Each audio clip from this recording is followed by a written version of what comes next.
बेटा। रूपा और शेखर सरिता विहार में रहते हैं। वो अपनी जिंदगी में बेहद खुश होते हैं। दोनों का शौर्य नाम का एक बेटा भी होता है, जिस पर दोनों ही अपनी जान छिड़कते हैं।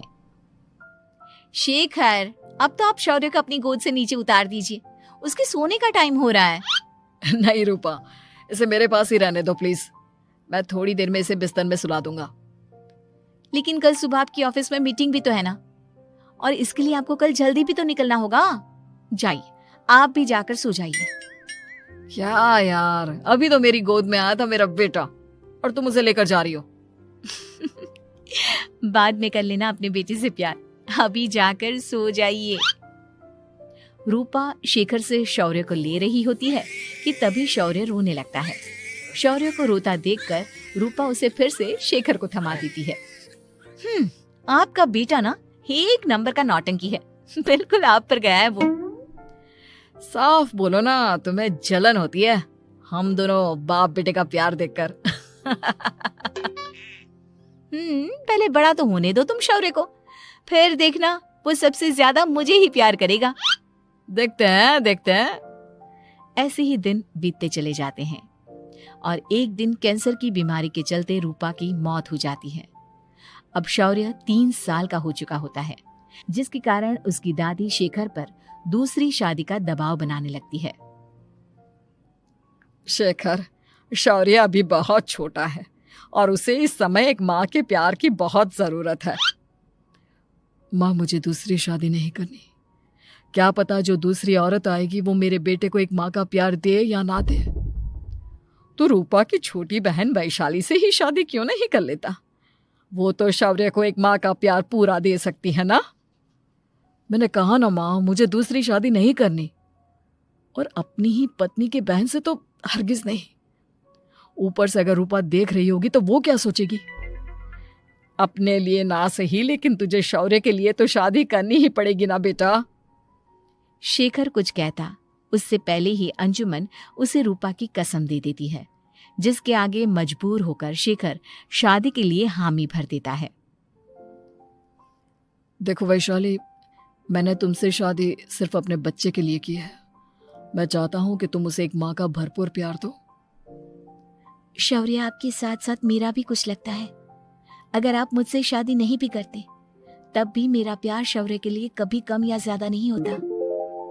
शादी के कुछ दिनों बाद ही शेखर की माँ की भी मौत हो जाती है। वैशाली शौर्य को एक माँ से भी बढ़कर प्यार देती है। शौर्य को लेकर वैशाली का यूं निस्वार्थ प्यार देखकर शेखर को भी उससे प्यार हो जाता है और कुछ सालों बाद शेखर और वैशाली का भी लड़का हो जाता है। लेकिन इसके बाद वैशाली का शौर्य को लेकर बर्ताव बदलने लगता है। वैशाली, मैं देख रहा हूं तुम आजकल शौर्य का जरा भी ध्यान नहीं रख रही हो। मुझे पता नहीं था कि आदित्य के होने के बाद तुम इतना बदल जाओगी। आदित्य मेरा अपना सगा खून है और शौर्य दीदी का, फिर मैं दोनों में अंतर कैसे नहीं करूं? माँ भले ही दोनों की अलग अलग है, लेकिन पिता तो एक है ना। अगर मुझे पहले पता होता कि तुम इतनी जल्दी बदल जाओगी तो मैं कभी तुमसे शादी ही नहीं करता। हाँ, तो किसने कहा था आपसे मुझसे शादी करने के लिए? मैं थोड़ी ना आई थी आपके पास, आपकी माँ ही आई थी मेरे घर आपका रिश्ता लेकर। वैशाली, मुझे तुमसे ऐसी उम्मीद नहीं थी। गुस्से में शेखर अपना पैर पटकता हुआ शौर्य को वहां से लेकर चला जाता है। पापा, मम्मा मुझसे प्यार क्यों नहीं करती? क्या मैं उनका सगा बेटा नहीं हूँ इसलिए मुझसे प्यार नहीं करती? मम्मा नहीं करती तो क्या हुआ बेटा, पापा तो करते हैं ना आपसे प्यार। कुछ दिनों के बाद, आज तुझे खाना पीना कुछ नहीं मिलेगा, चल चुपचाप से अपने रूम में जाकर सो जा। माँ, अब भाई को खाना क्यों नहीं दे रही हो? बेटा तू आराम से खाना खा, इस नालायक की चिंता मत कर। एक दिन खाना नहीं खाएगा तो मर नहीं जाएगा ये। अगर भैया नहीं खाएंगे तो मैं भी नहीं खाऊंगा। तू अपने भाई का भक्त क्यों बन रहा है? ये तेरा सौतेला भाई है, सगा नहीं जो तू लक्ष्मण बन रहा है। माँ, आपको इतना भी नहीं मालूम? श्री राम और लक्ष्मण सगे भाई नहीं थे। श्री राम माता कौशल्या और लक्ष्मण माता सुमित्रा की कोख से जन्मे थे। दोनों के सिर्फ पिता एक थे, लेकिन माँ अलग थी। मुझे ज्यादा ज्ञान देने की जरूरत नहीं है। ये सतयुग और त्रेता युग नहीं है, समझे? आया बड़ा भाई का चमचा। इतना कहकर वैशाली वहां से चली जाती है। जिसके कुछ टाइम बाद शिखर वहां आता है और आदित्य उसे सारी बात बताता है। मुझे माफ कर दो शौर्य, तुम्हारी माँ के जाने के बाद मुझे दूसरी शादी का फैसला करना ही नहीं चाहिए था।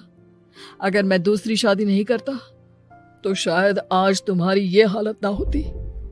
नहीं पापा, अगर आप शादी नहीं करते तो मुझे आदित्य जैसा छोटा भाई कभी नहीं मिलता। थैंक यू मुझे इतना अच्छा भाई देने के लिए।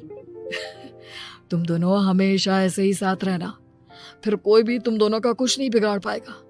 चलो मैं तुम दोनों को आइसक्रीम खिला कर लाता हूँ, बहुत भूख लग रही है ना।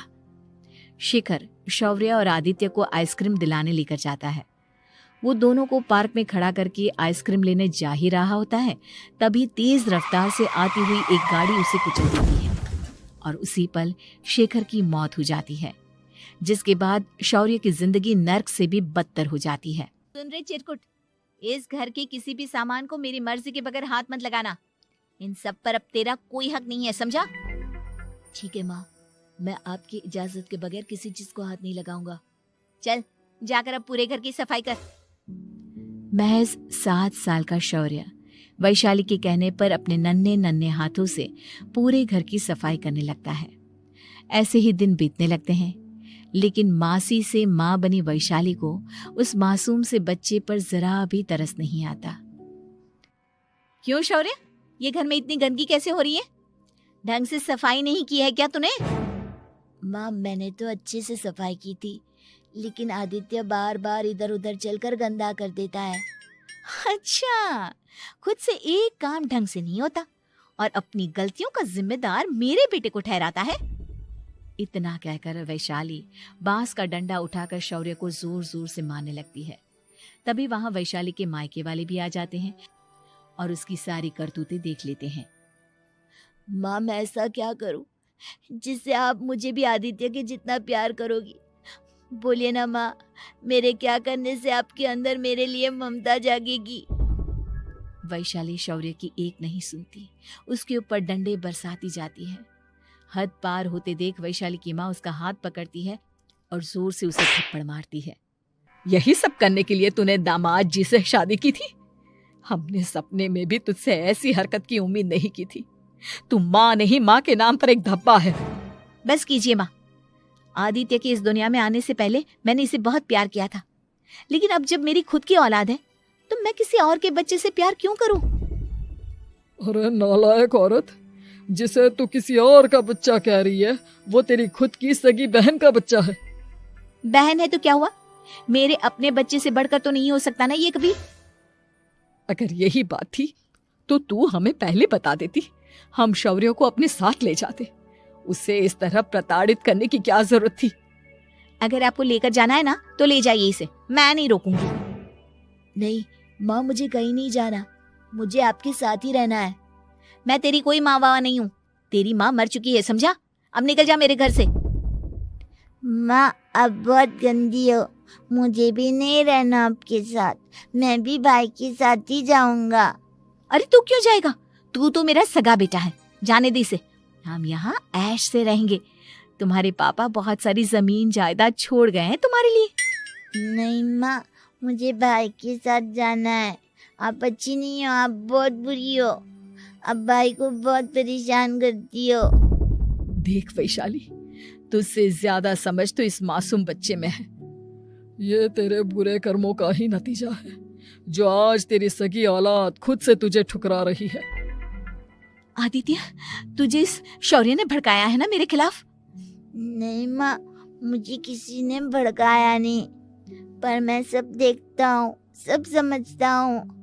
भाई बहुत अच्छा है, वो आपकी जैसा नहीं है। चलिए नानी।